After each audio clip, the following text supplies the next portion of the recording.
Is your cold making it hard for you to get to sleep and leading to a bad morning?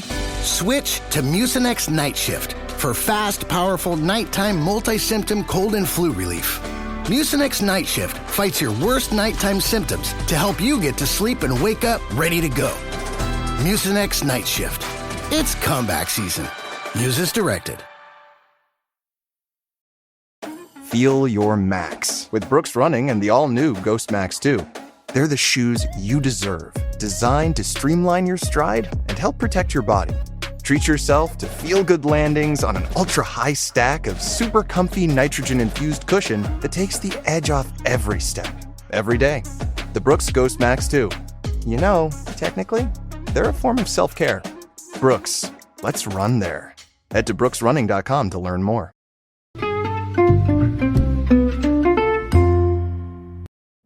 Hi everybody, and welcome to the Dr. Psych Mom Show.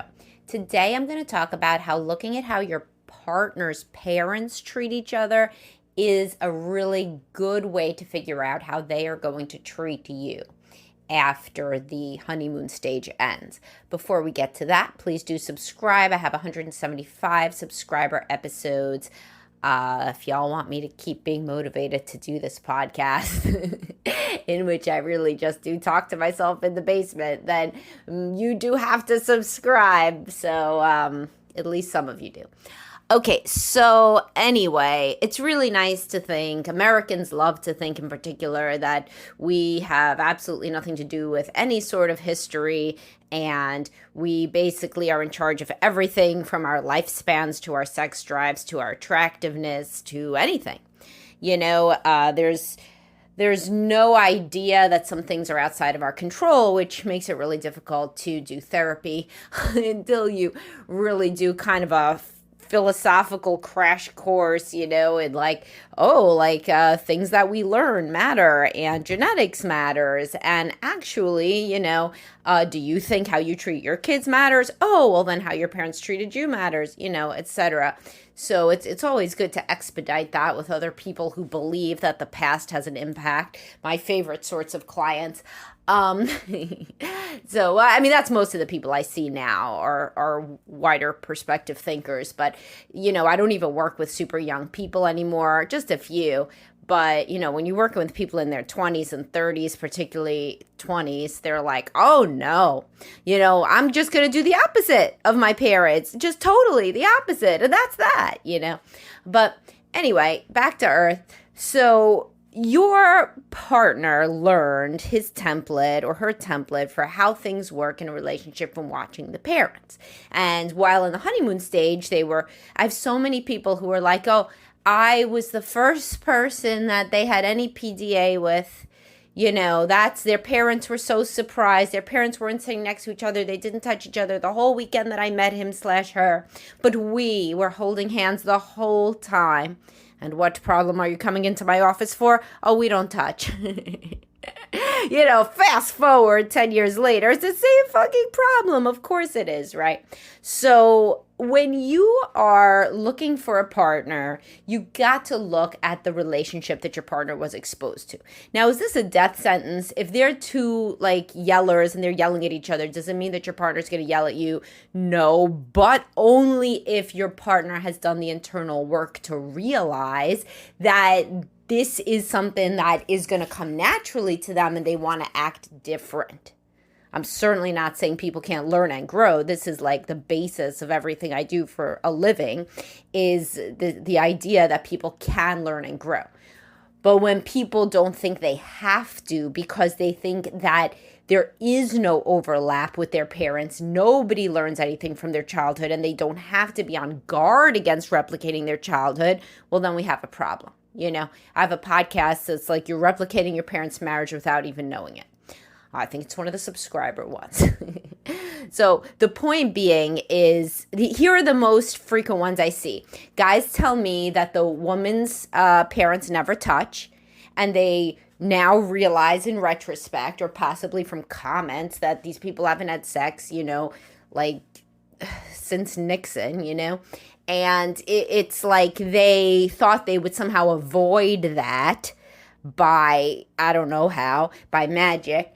But they just didn't really think about the outcome variable of the daughter seeing that all the time, such a loveless, cold, touchless marriage, and how that might then be her default, right? So I hear about that.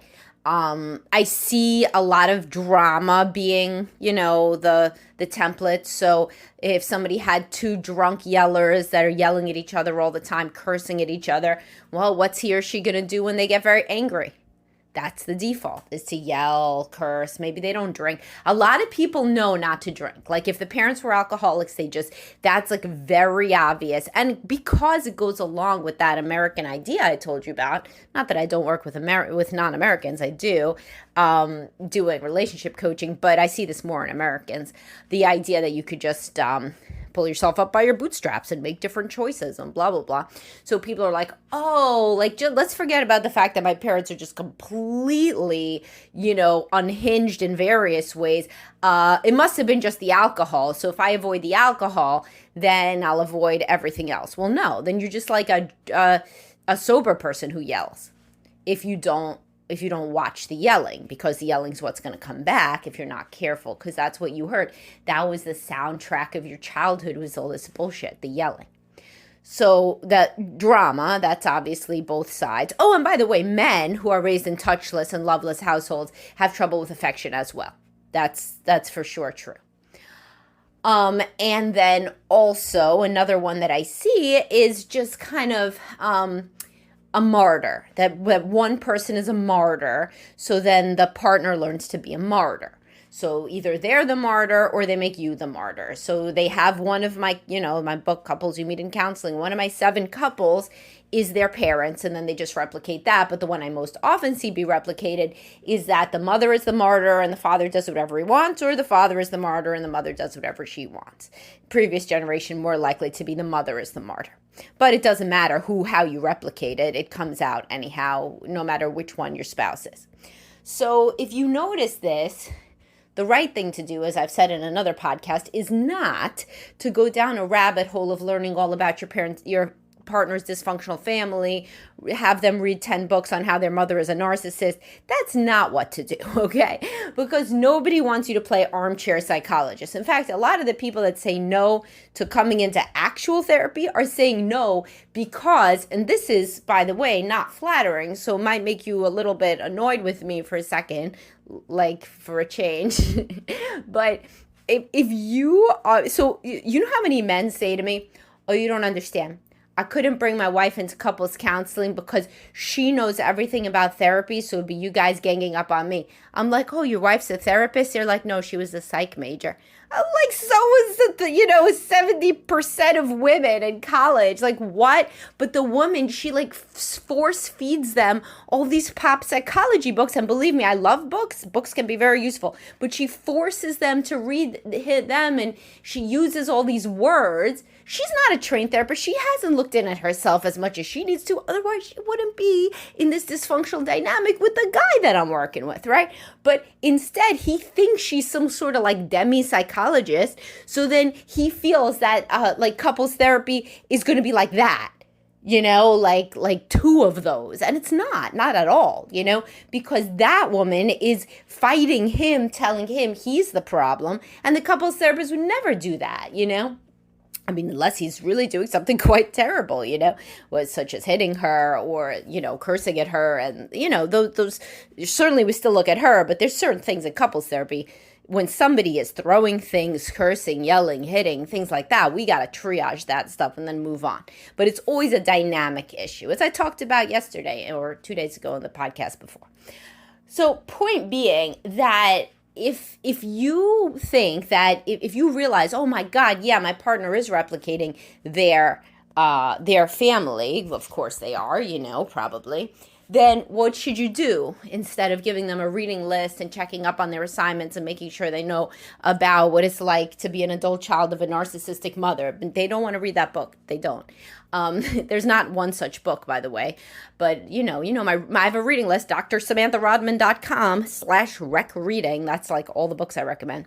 But point being, what should you do? Well, sit down for this one. You're going to look into your own history. that's what you're going to do. Because guess what? You replicate it too. You're not above it.